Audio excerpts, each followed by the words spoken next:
In the Far East, they have something that's called the Chinese bamboo tree.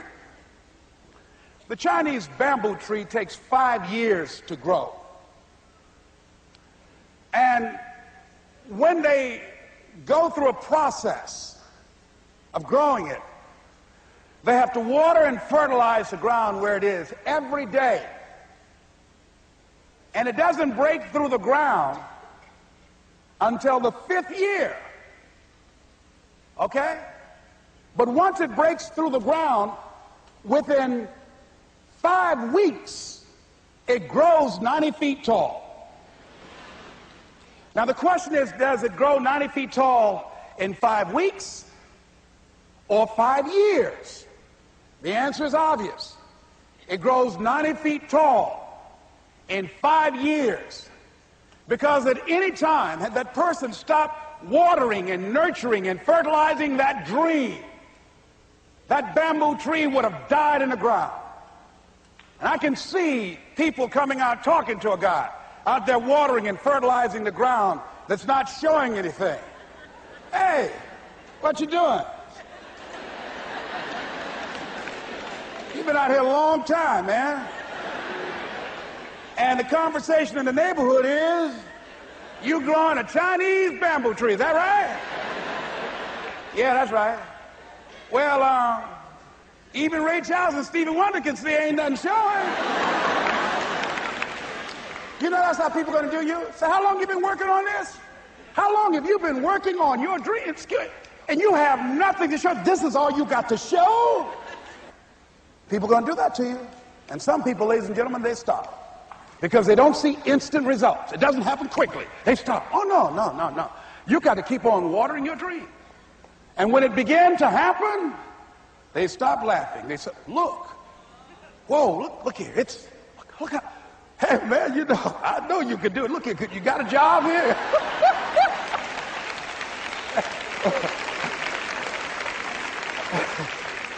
See, during those hard times, we didn't know how you're going to make payroll. During those times when you failed and things didn't work out, they were nowhere to be found.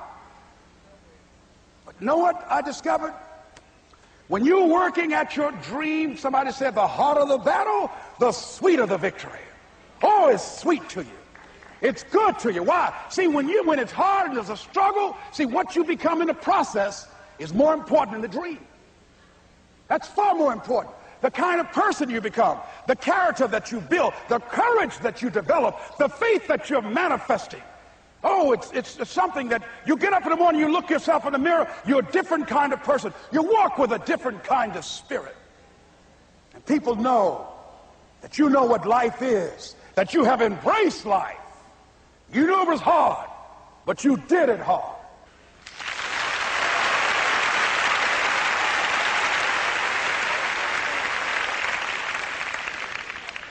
Now that takes us to the next level. If it's hard, why do people do it? You ask people who do things. Why do they do it? People who climb mountains just for the sake of it. Nobody paying them to do it. Just do it. Somebody said, I'm going to run around the world. He said, well, why would somebody want to do that? I'm going to swim the Atlantic Channel. Why? Why do people do that? I wondered, why would a Nelson Mandela give up 26 years of his life? Why do people do that? Here's what I discovered in high school. High school, I decided I wanted to go out for football. Never forget this. And I discovered why people do things. You know why, ladies and gentlemen? Even though it's hard, it's worth it. It's worth it. See, one day we had Coach Alkin Hepburn had this plaque down there and this wood on the floor, on the ground. He said, Brown, come over here. Had my suit on. I said, yes, sir.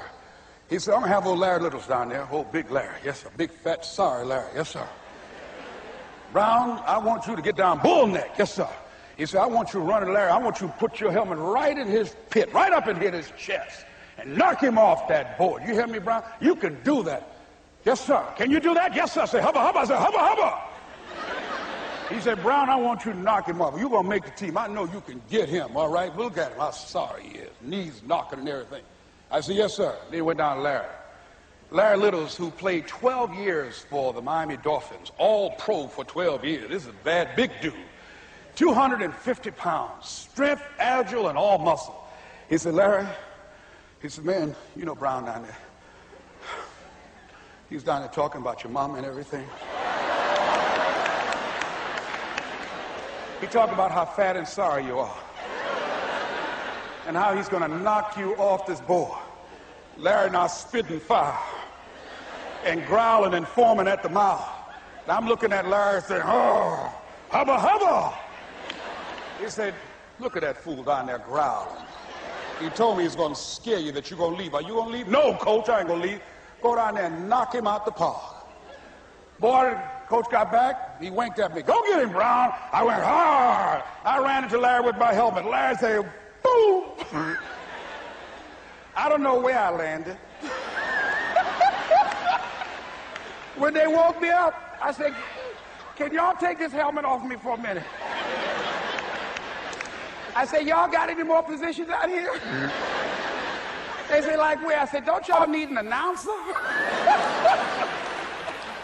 They said, Brown, where you going? I was crying. They said, man, some girls over there. I said, I don't care, man, I'm hurt. I said, that fool almost killed me, man. He said, Brown, you quit, man? I said, yeah. I said, what? I said, it ain't worth it, man. No, it ain't worth it. Y'all go ahead. Y'all crazy. I'll be your announcer, man. I was calling the games. I was up there in the booth. Called good games, too. Because the pain wasn't worth it to me. And I'm saying to you, you know why people do what they do? The people who go after their stuff, what makes it worth it? It's got to be your passion. You got to love it, ladies and gentlemen. You got to love it. It's got to be what you are supposed to do. You want to sing, and even though they want to invite you to Carnegie Hall, you're going to sing to anybody that listens to you, including singing to yourself. I used to talk to my plants when nobody else would listen to me. You got to write, even if no one published your book, write, because that was given to you to do. You do what it is you're supposed to. You're supposed to build something. You're supposed to create something. I don't know how to do it. Learn. Do whatever is required. Just go out there. It's possible you can get what you want. It's necessary. If you want it, you got to go into action. You got to be willing to experiment. You got to be willing to fail and to succeed. You got to be willing to form and to develop new relationships. It's you. It's on you. You got to make that happen. Nobody's going to bring it to you on a silver platter and say, here's your dream manifested. No, it's hard. Yes, it's hard. It's difficult. Yes, right. And it's worth it.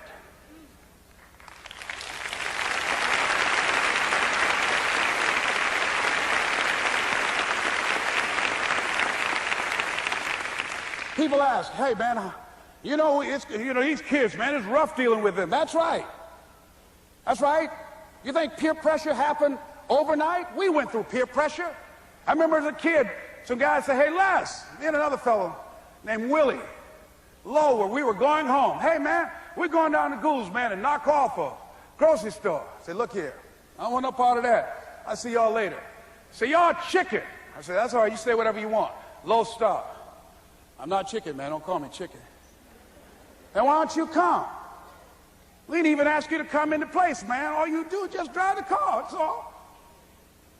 I don't know how to drive that good. Well, we're trying to get Les to come. He's chicken. Hey, I'm not driving nothing, all right? Willie, don't care about what they say, man. Leave him alone. You want to go do it? You find somebody else to drive, or you drive yourself. Come on, Willie, man. Pull him, he stopped. I ain't chicken. All I got to do is drive? Yeah. I said, Willie, that sounds simple, man. Don't go, man. He went. And the next day, we read the newspaper where when they robbed the store, when they came out running to a car, the merchant, the man who owned the store, came out just shooting wildly, and he hit the driver in the head. So peer pressure didn't just start in the 90s or the 80s. It's difficult and it's challenging for kids right now. And it's going to take some easy, simple methods to help bring them out of this madness, this insanity. No. Is it hard? Yes. Let's look at what we've been doing. What has worked? What has not worked? Let's look at where we want to go. What is it that we want to produce? What is it that we want to create for our young people? And as we think about that, start experimenting with different methods and techniques to create and to produce that.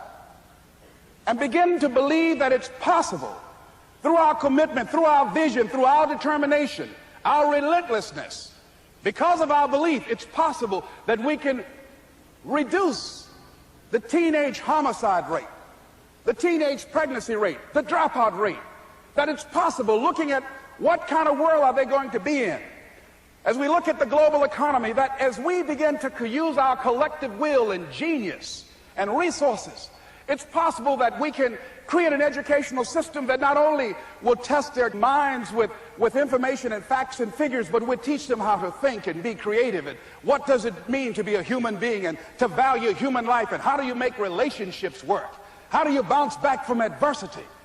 It's possible that we can give them a curriculum that will give their lives a sense of purpose and direction and meaning, and teach them how to begin to know and operate on a higher level of being, where they become assets to our society rather than liabilities. What if we leave here with that kind of consciousness, that it's possible, as opposed to saying we have to write this generation off, that it's possible that we were born for such a time as this and that, that maybe someone here has the idea or the method or some plan of action or an approach that can resolve many of the problems that we're facing with young people today.